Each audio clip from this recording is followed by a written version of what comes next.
94.3 The Dude is very grateful to our men and women in uniform. We're proud to recognize local members of our military by turning the spotlight on them right now in our Soldier Salute. Today on the Soldier Salute, we're speaking with Flight Commander Brian Smith, assigned to Shaw Air Force Base as part of the United States Air Force. Commander Smith, tell us about you. I'm from Salem, Virginia. I've been in the military for almost 17 years now. I originally enlisted back in 2000. I'm a weather officer. I've been in the weather career field for the entire time, almost 17 years. I'm married. I have 2 kids. I've been married for nearly 16 years, and my children, my son Mason is 5 years old, and my daughter Madeline, she's 3.5 years old. And Captain, I know you have a special message for your family. What is that? I'd say the biggest thing is just thank you. Thank you for the support. Thank you for always being there. My kids, my family, they're my rock. Regardless of how hard my day is, I circle back around to them, and it could be the worst day I've ever had, and I come home smiling because I'm just so happy to see them. They're everything to me in my life, and I would just want to say thank you for everything that my wife has done and all that she's been through with me. It's been challenging at times. It's been a blast. It's been a great ride, and I certainly want to thank her for her support. Now, Captain, you actually came in as enlisted before you were commissioned. Kind of share with us that journey. Well, it was a really big change for me. Being an enlisted member was a fantastic opportunity, and one that I look back on with a great deal. And but overall, seeking out a degree was a great opportunity that the Air Force provided. Looked to take advantage of that to the most of my ability. And then, fortunately, I was working with a great deal of really good supervisors and commanders along the way that helped steer my career in the right direction. The commissioning process was lengthy and difficult at times. And on this side of the house, I see things from a more of a leadership and management perspective. So seeing both sides of the house has been a fantastic opportunity. One of the things I felt that was most difficult for me personally is I like getting my hands dirty and being really hands-on and knocking out a project. That probably comes from being an NCO. Going to the officer side is more supervision, delegation, and management. So I still have that challenge today where I still like to take care of things within my control, but I also need to make sure I provide folks under my supervision an opportunity to develop themselves as well. Captain Smith, you're a flight commander. Really, what does that mean? Tell us about your job. Well, my job here, I'm a flight commander of a weather flight over at the 20th Operational Weather Squadron. We oversee and provide weather support for the United States Central Command area of responsibility. So we provide weather support for all of our deployed assets. All of our coalition partners, we're doing all the weather support for them, providing resource protection for not only the aviation assets, but also the troops on the ground. And in your work with an operational weather squadron, Captain, what are some things maybe you've picked up along the way? One of the things I've learned is that we have an amazing group of airmen. I tell my flight that a lot, how great they are, and I really mean that through and through, to the bottom of my heart. They can do so many great things. This next generation of airmen that we have coming up, they're so capable and motivated, and they care deeply about the mission and what we're doing over there. It's just been fantastic. That's been one of the best opportunities I've had since I've been here, is working for them. Captain Smith, you've been in the Air Force and been serving your country for 17 years. Of course, your family's been along for the ride. How do you think your family feels about the journey? My wife has enjoyed it quite a bit. It's provided us a lot of opportunity to travel and get to see new things that we probably otherwise wouldn't have been able to see. Now that we have children, it's been a little bit more difficult with my potential departures for an extended period of time. That's obviously something we need to balance and keep a right head about. As far as, going forward, what we're going to do, we're going to stay in for as long as, we can be happy with it.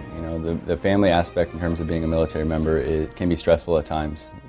Departures from family is hard not only on the military member, but especially the spouse or any kind of family members that are left behind. My son Mason, he's a character. He's 5.5 years old right now. He sees me just as somebody wearing a military uniform. He's a little young to to understand entirely what's going on, and he knows Daddy does the weather stuff, and that's about it. And I'll show him some of the clouds and things like that. And my daughter Madeline, she's 3.5, so her frame of reference isn't entirely huge. I think she thinks similarly to what my son does. Whenever they're over on the base and they see somebody else in the uniform, they used to say "Mommy" or "Daddy," because they're associating their parents as me primarily being in the military. 17 years of service. Of course, you've been married, but along with military comes deployment. How is it you, as a family man, and your family get through the deployments? I think just staying busy. We're very busy downrange. Wherever we're at, it doesn't really matter. You're always going to be busy. A lot busier than what you are here in the States at a base. So for me, just staying busy is the biggest thing. And that's not hard to come by because there's a lot going on regardless of wherever you're at. So as long as I'm busy, I think that's the biggest thing for me, is to try to keep my mind at ease. Now, Captain, speaking of the deployments, is everyone exactly the same? Definitely not. Definitely not. Kids are older. Whatever the case may be, they may be really young in one situation. In one of my deployments, I didn't have any children, so it was just my spouse. That was difficult in its own way, that she was essentially back at the base by herself for the most part, but the support structure within our units is great, and they surround the military spouses in that regard.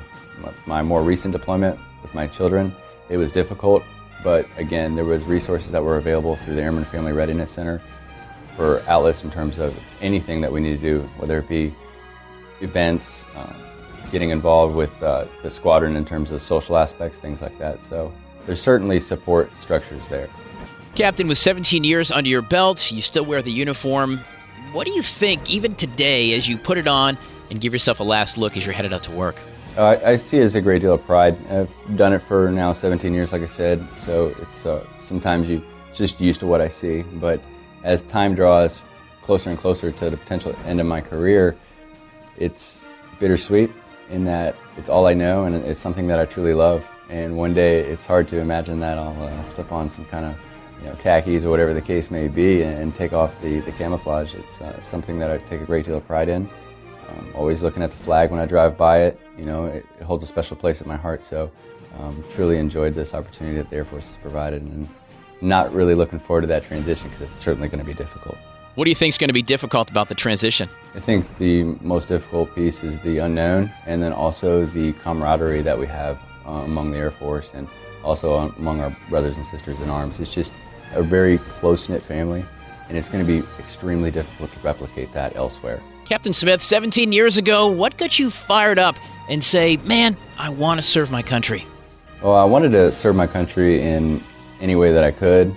There was also opportunity to seek education, which I found very interesting at that time. And also wanted to travel, and fortunately it's also allowed me to travel across the globe. So it's been very unique, very interesting, and those were the primary motivating factors, was to serve my country, seek some educational benefits, and just travel. What's been your favorite place so far? I would say that there's been two of my most favorite. Each of them hold a special place in my heart. The Shaw and Sumter community is very unique in that they are so supportive of the military members here. It's truly fantastic, whether you be going out to lunch and someone will treat you to your meal, just to saying hello and thanking you for your service. Hands down, the Sumter area and the surrounding area here has been no doubt the best in that regard. The funnest assignment was probably Fort Eustis, Virginia. There's just a tremendous amount of stuff to do in the Hampton Roads area. I really enjoyed that assignment. And then also Keesler Air Force Base in Mississippi was fantastic. The community there was similar to here, but it was a little bit more spread out, not quite as close-knit as what we have here in Sumter. But there was a tremendous amount of stuff to do along the Mississippi Gulf Coast. Thanks for joining us in our Soldier Salute. This salute to our local soldiers on 94.3 The Dude is presented by Liberty Tax Service and All American Heating and Air. American and proud of it.